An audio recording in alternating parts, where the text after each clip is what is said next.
এক নির্জন গুহা, এক ভীত কম্পিত হৃদয়, আর আসমান থেকে অবতীর্ণ হল এমন এক বার্তা যা বদলে দিল দুনিয়ার ইতিহাস, মানব জাতির ভাগ্য।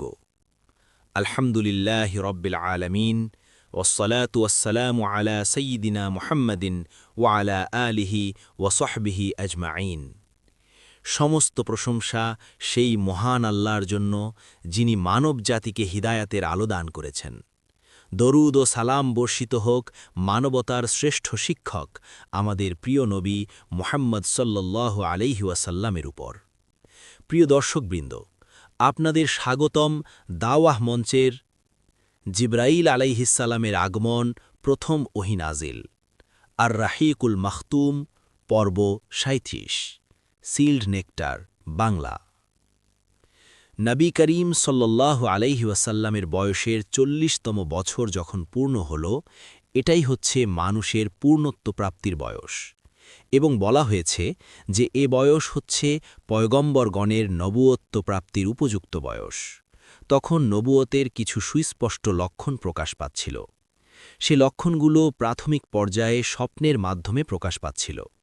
তিনি যখনই কোনো স্বপ্ন দেখতেন তা প্রতীয়মান হতো শুভে সাদেকের মতো।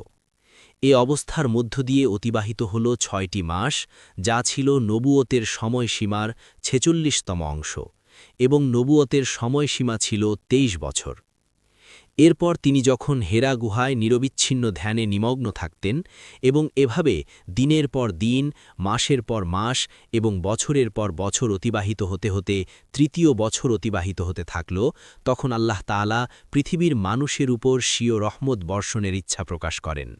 তারপর আল্লাহ রব্বুল আলামিন জিবরাইল আলাইহিসসালামের মাধ্যমে তার কুরআনুল করিমের কয়েকটি আয়াতে করিমা নাজিল করে মুহাম্মদ সাল্লাল্লাহু আলাইহি ওয়াসাল্লামকে নবুয়তের মহান মর্যাদা প্রদানে ভূষিত করেন। বিভিন্ন ঘটনার সঙ্গে সম্পর্কযুক্ত প্রমাণাদি গভীরভাবে অনুধাবন করলেই জিবরাইল আলাইহিসসালামের আগমনের প্রকৃত দিন, তারিখ ও সময় অবগত হওয়া সম্ভব হবে।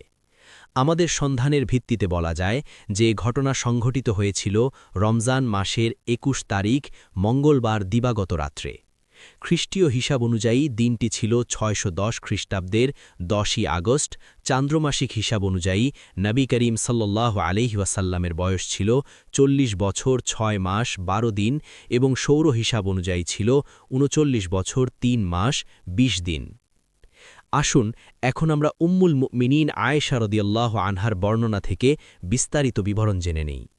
এটা নৈসর্গিক নূর বা আসমানি দীপ্তির মতো এমন এক আলোক রশ্মি ছিল, যা প্রকাশের সঙ্গে সঙ্গে অবিশ্বাস ও ভ্রষ্টতার অন্ধকার বিদূরিত হতে থাকে, জীবনের গতিধারা পরিবর্তিত হতে থাকে, এবং ইতিহাসের পট পরিবর্তিত হয়ে নতুন নতুন অধ্যায়ের সৃষ্টি হতে থাকে।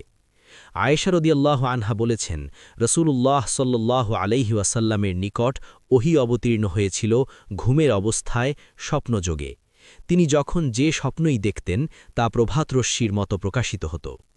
তারপর ক্রমান্বয়ে তিনি নির্জনতা প্রিয় হতে থাকলেন।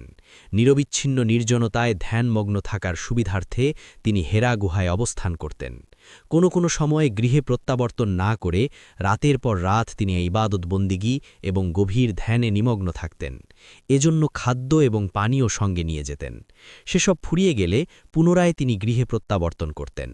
পূর্বের মতো খাদ্য এবং পানীয় সঙ্গে নিয়ে পুনরায় তিনি হেরা গুহায় গিয়ে ধ্যানমগ্ন হতেন। ওহী নাজিলের মাধ্যমে তার নিকট সত্য প্রকাশিত না হওয়া পর্যন্ত এভাবেই তিনি হেরা গুহার নির্জনতায় অবস্থান করতে থাকেন। এমনভাবে একদিন তিনি যখন ধ্যানমগ্ন অবস্থায় ছিলেন, তখন আল্লাহর দূত জিবরাইল আলাইহিসসালাম তার নিকট আগমন করে বললেন, তুমি পড়ো। তিনি বললেন, আমার পড়ার অভ্যাস নেই। তারপর তিনি তাকে অত্যন্ত শক্তভাবে ধরে আলিঙ্গনাবদ্ধ করার পর ছেড়ে দিয়ে বললেন, পড়ো। তিনি আবারও বললেন, আমার পড়ার অভ্যাস নেই। তারপর তৃতীয় দফায় আমাকে আলিঙ্গনাবদ্ধ করার পর ছেড়ে দিয়ে বললেন, পড়ো। ইকরা বিসমি রাব্বিকাল্লাযী খালাক, খালাকাল ইনসানা মিন আলাক, ইকরা ওয়া রাব্বুকাল আকরাম। মুহাম্মদ সাল্লাল্লাহু আলাইহি ওয়াসাল্লামের সেই প্রভুর নামে পড়ো, যিনি সৃষ্টি করেছেন মানুষকে রক্তপিণ্ড থেকে। পড়ো সেই প্রভুর নামে, যিনি তোমাদের জন্য অধিকতর দয়ালু। পর্ব ৩৬।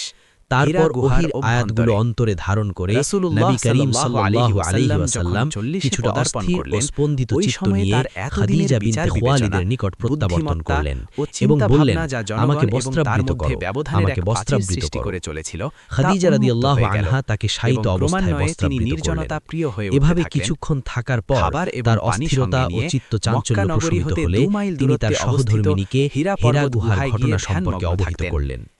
তার অস্থিরতা ও চিত্ত চাঞ্চল্যের ভাব লক্ষ্য করে খাদিজা রাদিয়াল্লাহু আনহা তাকে আশ্বস্ত করে বললেন, কোনো ভয় করবেন না, আপনি ধৈর্য ধরুন, আল্লাহ কখনো আপনাকে অপমানিত করবেন না। আত্মীয়-স্বজনের সঙ্গে আপনি সুসম্পর্ক রক্ষা করে চলেন, অভাবগ্রস্তদের অভাব মোচনের চেষ্টা করেন, অসহায়দের আশ্রয় প্রদান করেন, মেহমানদের আদর যত্ন করেন, অতিথিদের আতিথেয়তা প্রদান করেন এবং ঋণগ্রস্তদের ঋণের দায় মোচনে সাহায্য করেন। নিশ্চয়ই আল্লাহ আপনাকে অপমানিত করবেন না। লিপ্ত থাকতেন। এরপর খাদিজা রাদিয়াল্লাহু আনহা তাকে চাচাতো ভাই ওয়ারাকাহ বিন নাওফাল বিন আসাদ বিন আব্দুল উজ্জার নিকট নিয়ে গেলেন। জাহিলিয়াত যুগে ওয়ারাকা খ্রিস্টান ধর্ম অবলম্বন করেছিলেন এবং ইব্রানি ভাষা পড়তে ও লিখতে শিখেছিলেন। একসময় তিনি ইব্রানি ভাষায় কিতাব লিখতেন, কিন্তু যে সময়ের কথা বলা হচ্ছে সে সময় তিনি অত্যন্ত বৃদ্ধ এবং অন্ধ হয়ে গিয়েছিলেন। যে পথ ধরে তিনি শান্তি ও স্বস্তির সঙ্গে পদচারণা করতে আপনার সক্ষম ভাতিজার কথা শুনুন, তিনি কি যেন সব রাসূলুল্লাহ কথাবার্তা আলাইহি বলছেন ওয়াসাল্লামের এবং নির্জনতা অস্থির হয়ে প্রিয়তা পড়ছেন। ছিল প্রকৃতপক্ষে আল্লাহ তাআলার ব্যবস্থাপনার এক অংশ।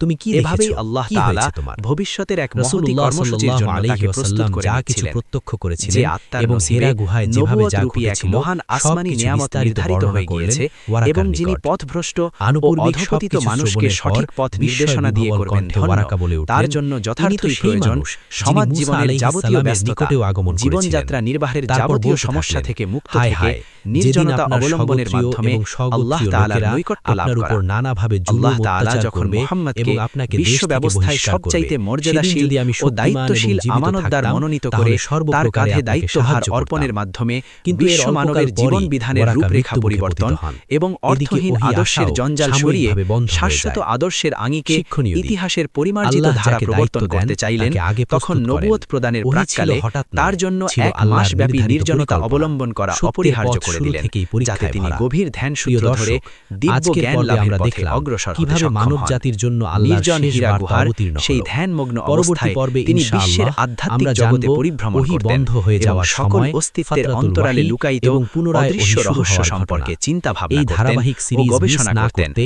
যাতে আল্লাহ তাআলার দাওয়াহ পক্ষ থেকে মঞ্চ চ্যানেল নির্দেশ আসা সাবস্ক্রাইব মাত্রই করুন, তিনি ভিডিওটি বাস্তবায়নের লাইক ব্যাপারে ও ব্রতী শেয়ার হতে করুন, পারেন।